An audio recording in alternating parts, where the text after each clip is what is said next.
the disco has a problem to be solved, and we are probably helping to facilitate their problem, to solve their problem. An example, they have a lot of increased losses, both technical losses, commercial losses, as well as collection losses. What do we do to help disco? If we take side to make sure we give them technology, recommend technology, that does not mean we are compromising. We are only telling them these are the things you need to do. And as a technical person, I think that's the rightful thing to do, is to be able to suggest options.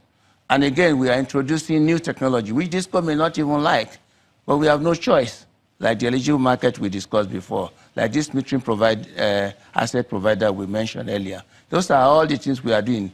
Rather than the word conniving, compromising, I think those are far-fetched words. We wouldn't be doing all these options if we are on their side. We are on the side of the customer, we are on the side of the country. We're trying to do what is proper, what I would call the global good for all of us.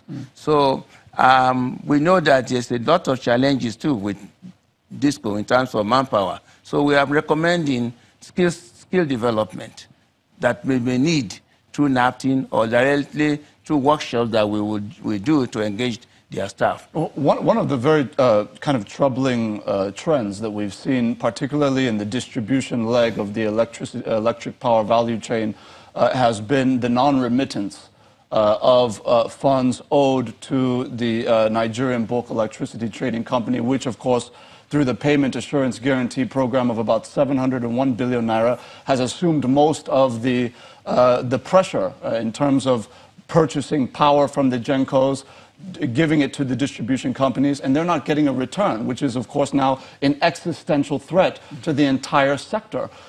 Can you give us a sense if the distribution companies have essentially said that, look, we don't have the funds to upgrade our services, and we are going to continue with estimated billing, and they also do not want entrepreneurs and other kind of external operators to bring in meters?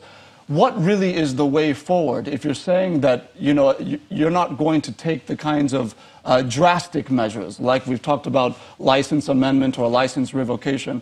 What's the way forward, really?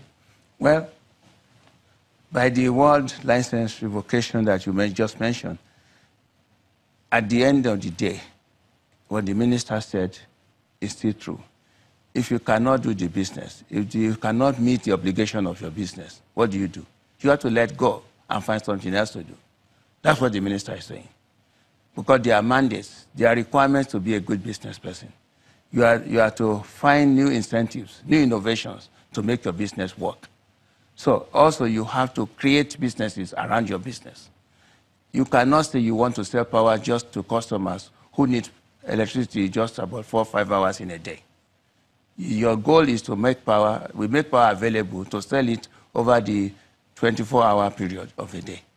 That means you have to encourage new small businesses so that your load demand will increase.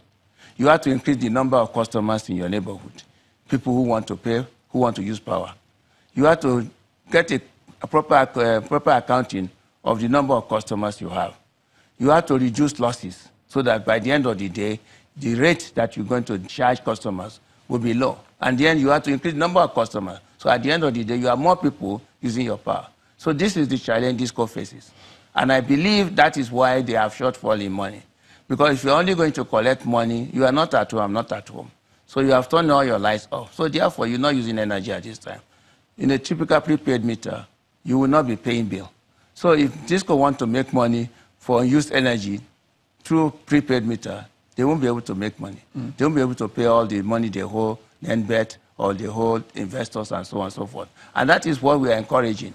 It's not only about metering between, selling power between DISCO and customer. It is also about creating businesses around DISCO business, such as manufacturing businesses, small-scale businesses, that will allow us finally to be able to say more people are using power over the 24-hour or 12 hours time frame in a day. Now, one of the major conversations coming up now is how do the distribution companies attempt to recapitalize? If you talk to the distribution companies, they'll tell you that, look, the tariff order is insufficient at this time, that we need to raise tariffs and ensure that Nigerians essentially pay more for power that they're not getting. That's essentially the position right now of the distribution companies, whereas government has essentially asked the distribution companies to divest more of their 60% stake in the distribution companies to new investors who would bring in new money and new expertise to develop the services and therefore provide more power.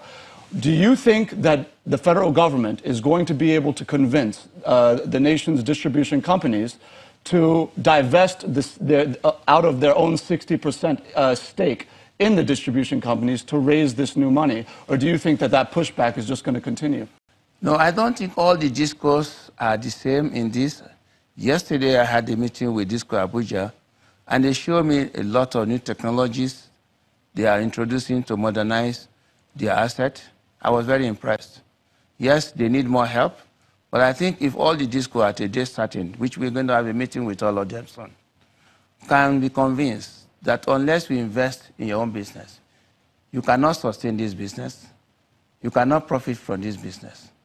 If I were selling a particular product in a market, let's say banana, for example, and I'm not willing to treat that business as my business, where I want to make money, I want to make profit, I don't treat customer right, I don't clean the place, I don't take care of my environment, I don't make it attractive to customers, nobody will come to my business. In fact, I will be out of business very soon. People will look elsewhere. And I think what we're trying to do going forward is what do we do to help the disco to understand that this is a business they have signed up for. They have decided to be in this business. So they have to bring in all their creative talents, their business talents, to make money, even if they have to increase the number of customers, which they have to encourage more customers to participate. They have to reduce losses. Because if they don't reduce loss, then they will be paying for losses, unusable energy, dirty energy, I would call it. So at the end of the day, they will be trying to charge more because they cannot make ends meet. So the equation will never be balanced. So my goal, and our real goal, is first of all to find ways to reduce waste, and turn those waste into wealth. At this juncture, Professor, we're just going to take a very short break. Okay. We will continue the conversation when we come back. Okay. Our viewers, please do stay with us.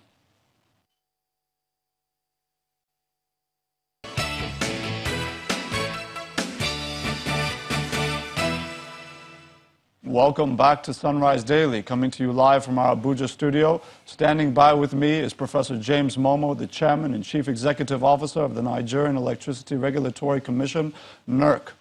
Before we close the show, we just want to get your closing thoughts on rural electrification. You know, we talk so much about the distribution companies and kind of the urban networks in the country, but the rural electrification program doesn't really get too much discussion when you talk about regulation. We've seen a lot of different operators come into the rural electrification sector, and a lot of questions have come up as to whether or not that has been kind of executed effectively, some of those programs under the Rural Electrification Agency. What are your thoughts, and what do you think needs to be done to ensure that rural dwellers in Nigeria get the power that they're being promised? Well, this is a very good question because I think we have not encouraged rural electrification in the past. So this advent of rural electrification is timely because we have a lot of people, millions of Nigerians in the rural area that needs power to be able to watch, to gain access to knowledge via internet, for example, to be able to use electricity in their homes. And the main grid may not be able to get to them in the next few years. So we believe, and I support the concept of this rural electrification because it brings businesses to the town also, to the communities. It allows also access to civilization and modernization by the people in the village. And of course, it costs less to operate and to manage. And it also can be drawn from natural resources, so you don't need to have gas in your neck of wood to have access to electricity. Therefore, it could be wind-based, could be solar-driven, so which means it's all available and accessible and affordable.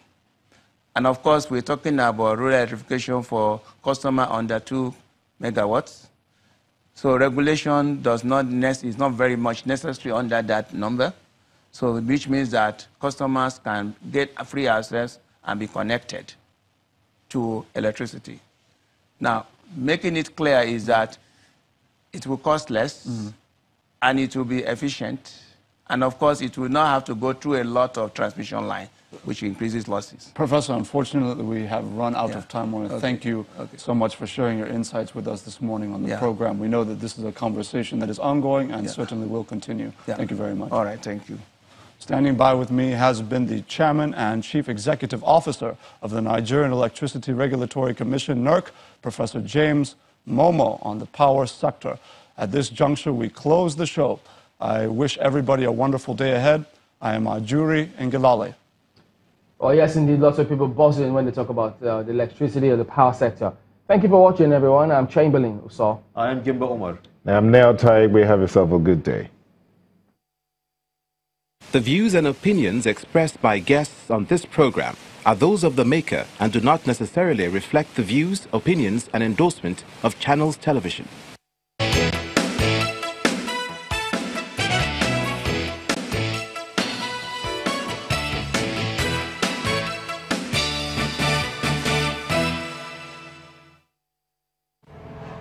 Nigeria, we are